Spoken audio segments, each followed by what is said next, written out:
नमस्कार, बुलेटिन में आपका स्वागत है। मैं हूं आपके साथ जीनत सिद्दीकी। शुरुआत करते हैं खबरों की और सबसे पहले बात करेंगे राजधानी में हुई तेज बारिश की।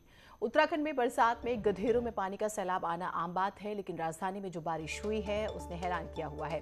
राजधानी देहरादून के आईटी पार्क में देर शाम हुई तेज बारिश की वजह से सड़क तेज नाले में तब्दील हो गई और आईटी पार्क देहरादून का वो इलाका जहां आईटी कंपनियों के साथ कई कॉर्पोरेट कंपनियों के ऑफिस हैं, यही वजह रही कि सड़क में पानी का सैलाब आने से करीब 2 घंटे अलग अलग ऑफिस का स्टाफ फंसा रहा। भारी बारिश की वजह से देहरादून के खाबड़वाला संताला देवी में मलबे के आने से काफी नुकसान होने का अनुमान है। विजय कॉलोनी और पथरिया पीर इलाके में भी बारिश का पानी और मलबा घरों में घुस गया। इलाके की सड़क भी टूट गई है। प्रदेश के 7 जिलों में तेज बारिश का अलर्ट जारी किया गया है। ऑरेंज अलर्ट है। देहरादून, पौड़ी, नैनीताल, चंपावत, बागेश्वर, पिथौरागढ़, उधमसिंह नगर में तेज बारिश हो सकती है। मौसम विभाग की माने तो सभी जिलों को एडवाइजरी भेजी गई है। 7 जिलों में ऑरेंज अलर्ट से जुड़ी हुई।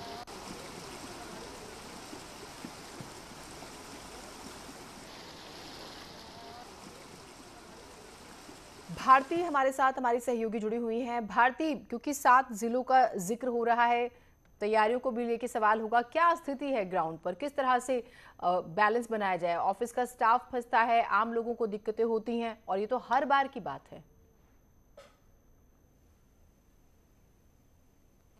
जीनत, बिल्कुल हर बार की बात है और तस्वीर सबसे पहले मैं दिखाना चाहूंगी आपको कि किस तरीके से जो देर रात बारिश हुई उसकी वजह से नुकसान हुआ। ये जो पूरी इलाका आप देख रहे हो, यहाँ पर पूरा पानी भर गया था, लोगों के घरों में यहाँ पर पानी घुस गया था और देर रात तक लोग अपने घरों से बाहर ही निकले रहे उस पानी को निकालने के लिए। रोड यहाँ पर पूरी तरह से टूट चुकी है। मैं चाहूंगी कि हमारे कैमरा पर्सन वो भी दिखाएं कि किस तरीके से ये देखिए तेज बारिश के बाद यहाँ पर ये रोड पूरी टूट चुकी है। ये जो पुल है ये आप देखिए किस तरीके से यहाँ पर बारिश से नुकसान हुआ और जो आसपास इलाके में लोग रह रहे हैं वो रात भर बता रहे हैं कि जागते रहे हैं। थोड़ा दूर हमारे से वो आपको नजर आ रहा होगा, पुल के उस पार जो है जो लोग हैं वहां पर भी काफी नुकसान हुआ है और वहां पर भी लोग बता रहे हैं कि उनके घरों में पानी घुस गया था देर रात।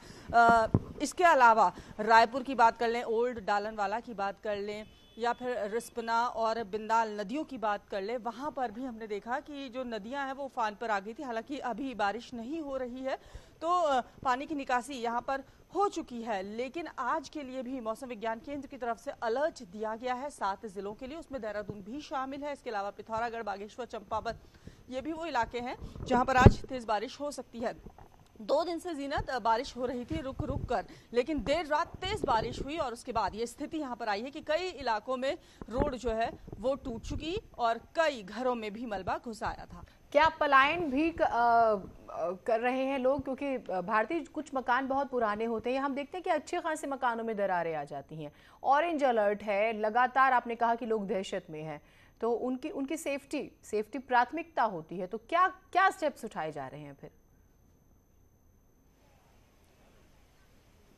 देखिए, जो स्लम एरियाज के लोग हैं उनके लिए यहाँ पर पहले ही कह दिया गया मौसम विज्ञान केंद्र की तरफ से कि वो लोग नदी के किनारे न जाएं और यही देखने को भी मिला है। अभी यहाँ पर जब मैं कुछ लोगों से बात कर रही थी जिन्होंने बताया कि उनके घरों में मलबा घुस आया था, वो भी ये कह रहे हैं कि प्रशासन बार बार उनको अलर्ट यहाँ पर करता है कि वो अपने घरों से बाहर न जाएं और यही प्रशासन की तरफ से बार बार कहा जाता है, लेकिन उसके बावजूद लोग जो है वो छोड़ने को तैयार नहीं होते हैं। कई घरों में जो है वो दरारें भी आ जाती हैं। वो भी मैं दिखाना चाहूंगी आपको कि यहाँ पर आप देखिए किस तरीके से इस घर में भी दीवार आ गई थी, बिल्कुल सटा हुआ है नदी के इलाके से, और इस घर के जो स्वामी हैं उनको भी यहाँ पर कह दिया गया था कि इस घर को यहाँ से खाली करवा दिया जाए, लेकिन लोग जो हैं वो अपने घर खाली नहीं छोड़ रहे। इस तरह के कई इलाके हैं, अगर मैं बताऊं जीनत, देहरादून में भी, तो वहां पर भी कई। आपके भी घर में घुस गया था पानी, बताइए मैडम क्या हुआ था? रात को हमारे घर में 9:30 बजे से लेकर जब से बारिश शुरू हुई सारा पानी, सड़क का पानी, घुटनों घुटनों तक पानी था। यहाँ पर भी गया था पानी। उनसे घर में भी पानी घुस गया? नहीं, हमारे घर में तो खैर नहीं, इनके घर में घुसा। इनसे पूछो, इनके घर में घुसा। अच्छा, ये जीनत आप सुन रही हैं, यहाँ पे लोग बता रहे हैं, जो नदी के किनारे इलाके के लोग हैं वो बता रहे हैं कि किस तरीके से उनके घर में पानी घुस गया था और देर रात वो दहशत में रहे, डर के से लोग यहाँ पर रहे हैं। ठीक भारती, आप लोग भी अपना ख्याल रखें। 7 दिन का ऑरेंज अलर्ट है और अभी हम देख रहे हैं कि किस तरह की स्थिति है और अगर इसी तरह से बारिश जारी रहती है तो और दिक्कतें होंगी। बहुत शुक्रिया भारती आपका तमाम जानकारियों के लिए, और हमारी सरकार से ही गुजारिश रहेगी कि वो इस तरफ ज़्यादा से ज़्यादा ध्यान दें। भारी बारिश के वजह से देहरादून के खाबड़वाला संताला देवी में मलबे के आने से काफी नुकसान हुआ और देहरादून विधानसभा सत्र का तीसरा दिन आज है। अनुपूरक बजट पास कराएगी सरकार। टेबल किए गए 6 विधेयकों पर भी चर्चा होगी। आईएमएस यूनिसन विश्वविद्यालय संशोधन विधेयक पर चर्चा होगी। विपक्ष प्राइवेट बिल लाएगा।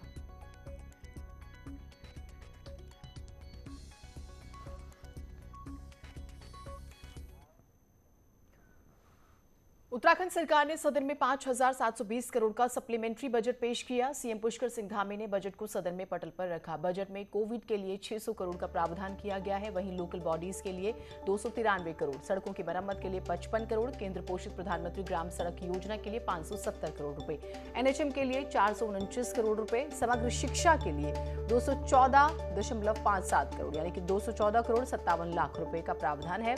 इसके अलावा हिल एरिया बस एक्सीडेंट प्रतिपूर्ति के लिए 42 करोड़ का, कैंपा योजना के लिए अगर बात करें तो 150 करोड़ रुपए, केदारनाथ और बद्रीनाथ में प्रस्तावित कामों के लिए 15 करोड़ रुपए, निर्माणाधीन सरकारी कॉलेजेस और स्कूल यूनियन निर्माण के लिए 10 करोड़ रुपए का प्रावधान किया गया है।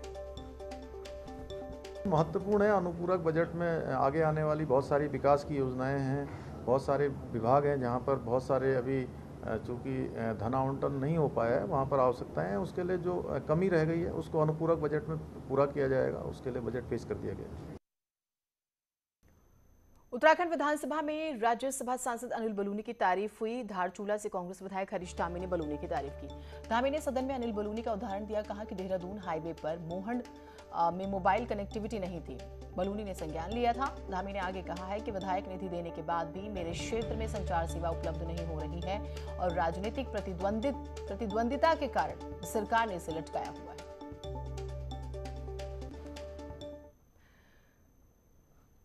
दूसरे दिन विधानसभा की कार्यवाही शुरू होने से पहले कांग्रेस विधायकों ने प्रदर्शन किया। कांग्रेस विधायक मनोज रावत ने चारधाम यात्रा को शुरू करने को लेकर तो हरीश धामी ने धारचूला में मोबाइल कनेक्टिविटी को लेकर विधानसभा की गैलरी में धरना दिया। इसके बाद सीएम पुष्कर धामी ने कांग्रेस के दोनों विधायकों हरीश धामी और मनोज रावत का धरना खत्म कराया। सीएम धामी खुद विधायकों के पास पहुंचे और उनके मांग पत्र पढ़े।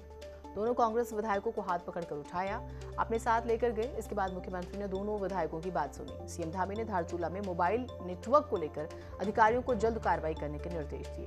चारधाम यात्रा को लेकर अपना पक्ष रखते हुए कहा, मामला कोर्ट में है। विधानसभा के अंदर काम करते हैं, हमारे सभी जनप्रतिनिधि हैं और विधानसभा का सत्र आहूत है। ऐसे में उसमें जनता से जुड़े हुए जो मुद्दे हैं, विकास के मुद्दे हैं, हम सभी लोग उस पर चर्चा करते हैं। ऐसे में जनप्रतिनिधिगण हैं, अपने अपने क्षेत्रों में काम करते हैं। वो धरने पर बैठे थे तो मैं उनके पास गया और मैंने उनसे पूछा, मैंने कहा कि चलिए आइए बात करते हैं। उन्होंने भी बड़प्पन दिखाया, वो सब आए और मैंने सब अधिकारियों से बात की। मैंने कहा कि जिन कारणों से ये लोग धरने पर बैठे हैं उनका समाधान होना चाहिए। कांग्रेस के प्रदेश अध्यक्ष गणेश गोदियाल को हरीश रावत ने एक पोस्टर में भगवान गणेश बनाकर लॉन्च कर दिया, लेकिन भगवान गणेश से तुलना पर बीजेपी भड़क गई। बीजेपी ने हरीश रावत को कुरान, नमाज और अल्पसंख्यकों का समर्थक बता दिया।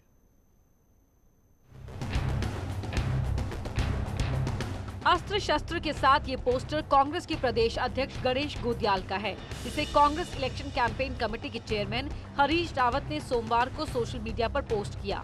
लेकिन गणेश गोदियाल को भगवान बताने वाले पोस्टर को बीजेपी ने हिंदू देवी देवताओं का अपमान बता दिया और फिर तो बीजेपी ने हरीश रावत को कुरान, नमाज और हिंदू होने पर घेर लिया। कभी वो गणेश जी के हाथों में हथियार थमा रहे हैं, कभी वो सरस्वती के हाथों में बुक किताब की जगह कहीं कुरान न थमा दें। तो हरी राव जैसा करते रहते हैं। पहले उन्होंने शुक्रवार को जो है दिन में नमाज के लिए 2 घंटे की छुट्टी कर दी थी। तो हरी रावत जी खेल खेलते रहते हैं जनता के साथ में। हिंदू वो है जो अपने देवी देवताओं की आराधना करे, सम्मान करे, और ये इस प्रकार की ओछी हरकत कि गणेश जी का सिर उसमें लगा देना और गोदियाल जी को महिमा मंडित करना, ये देवी देवताओं का अपमान है। ऐसा करके उन्होंने हिंदू संस्कृति का उपहास करने का प्रयास किया। बीजेपी ने हरीश रावत की सोच को हिंदू देवी देवताओं के विरोध में क्या बताया तो हरीश रावत बैकफुट पर नजर आए। हरदा का कहना है कि ऐसे सीरियल हैं जिनमें भगवान गणेश ने अस्त्र उठाए हैं। यही गणेश गोदियाल भी कर रहे हैं तो बीजेपी में बेचैनी क्यों है? गणेश जी जो है दुश्मनों का, असुरों का संहार करने के लिए अस्त्र शस्त्र ग्रहण कर रहे हैं और देवताओं की तरफ से कर रहे हैं, देवताओं की तरफ से कर रहे हैं। इसलिए हमने गणेश जी के उसी स्वरूप का गणेश गोदियाल जी ने आह्वान किया है और कहा है कि मैं भी आपने उनका, मैं ये जो राजनीतिक बुराइयां हैं जो हमारे राज्य पर थोप दी गई हैं, इसके खिलाफ हे भगवान गणेश संघर्ष करना चाहता हूं।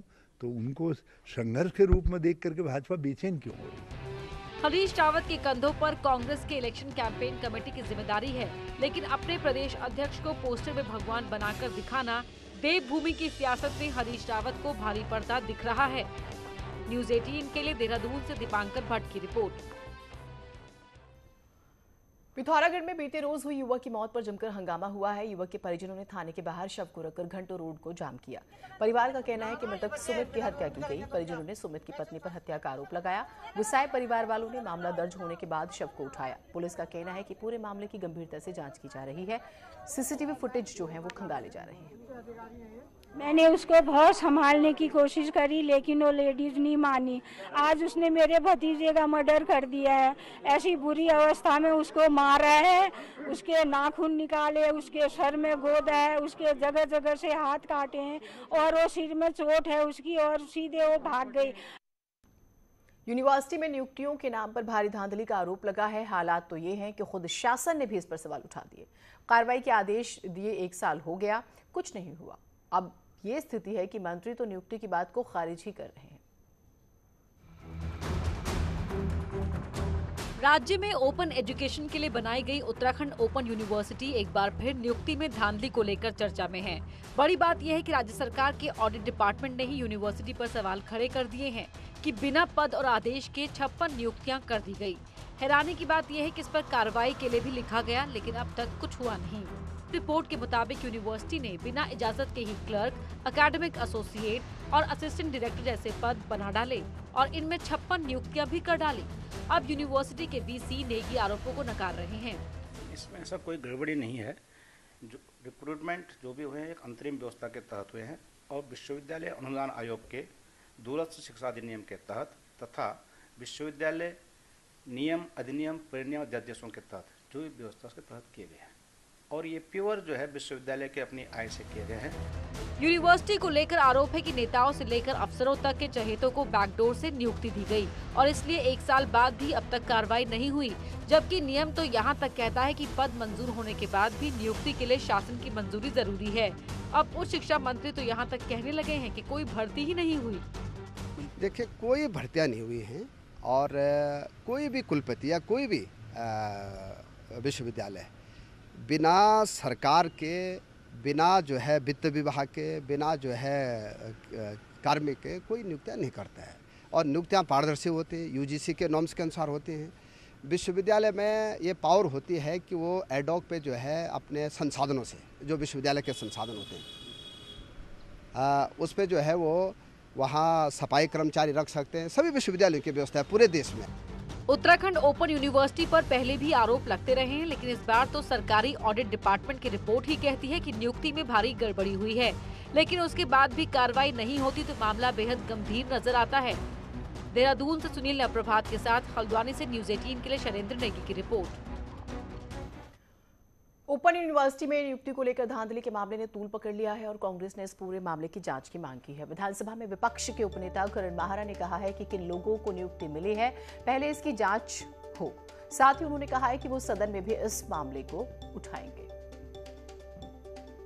पहले तो ये जांच का विषय है कि किन लोगों को नियुक्तियां दी है। मेरी जानकारी में आया है कि वो मंत्री जी से सीधे उनके स्टाफ से जुड़े हुए लोग भी हैं, उच्च शिक्षा मंत्री ही है और कौन करेगा। और जहां एक तरफ फार्मासिस्ट हमारे हड़ताल पे हैं, आशा बहनें हड़ताल पे हैं, आंगनबाड़ी बहनें हड़ताल पे हैं, हमारे संविदा कर्मचारी हड़ताल पे हैं, दूसरी तरफ से इस तरीके से बेमानी तरीके से लोगों को अगर भर्तियां दी जा रही है, कुछ अपने खास लोगों को लड्डू बांटे जा रहे हैं, तो निश्चित इसका विरोध भी होगा, जांच की मांग भी करेंगे और दोषी अगर पाए जाएंगे तो उस पर फिर कार्रवाई करने की भी मांग हम लोग करेंगे। एक छोटा सा ब्रेक ले रहे हैं, कहीं में जाएगा।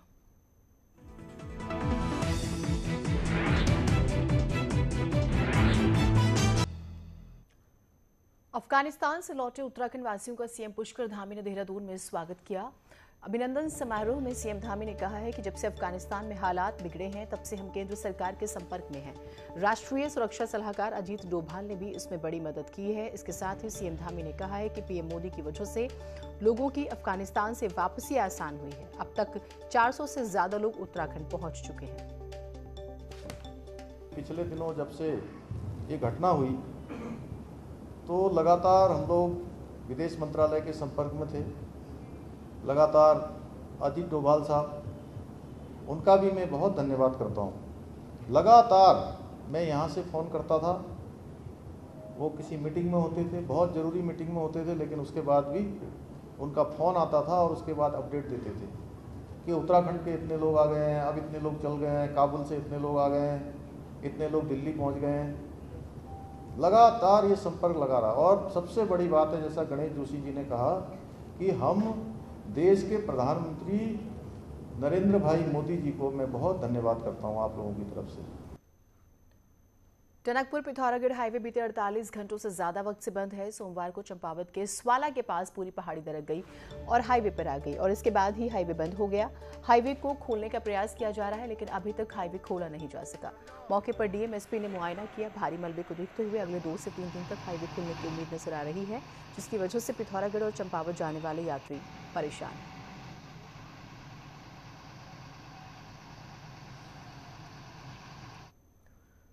नैनीताल की नैनी झील का जलस्तर रिकॉर्ड स्तर पर पहुंच गया है। झील पूरी तरह से लबालब होने से अपनी पुरानी रंगत में लौट आई है। हालांकि झील में खतरे को देखते हुए 1 इंच पानी बलिया नाले में छोड़ा गया था।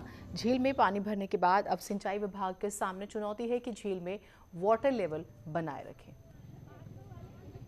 जो इसका उद्देश्य था कि इसको ऑटोमेटिक मोड में ये चले, तो लगभग काफ़ी हद तक हम उस पर सफल भी हुए हैं। और जो छोटी मोटी इस पर परेशानी आ रही है, क्योंकि लगातार जितना हम इसको यूज़ करेंगे नई नई छोटी छोटी चीज़ें समस्याएं आती हैं, उन सब चीज़ों को नोट कर रहे हैं। और वो सब जो हमारा इसका सिस्टम है, सॉफ्टवेयर है, वो सब उसमें जैसे जैसे हम उसको दर्ज करेंगे इम्प्रूवमेंट उसमें होता जाएगा। और इसी के साथ बुलेटिन में इतना ही, लेकिन नजर डाले थे इस वक्त की हेडलाइंस पर। हेडलाइन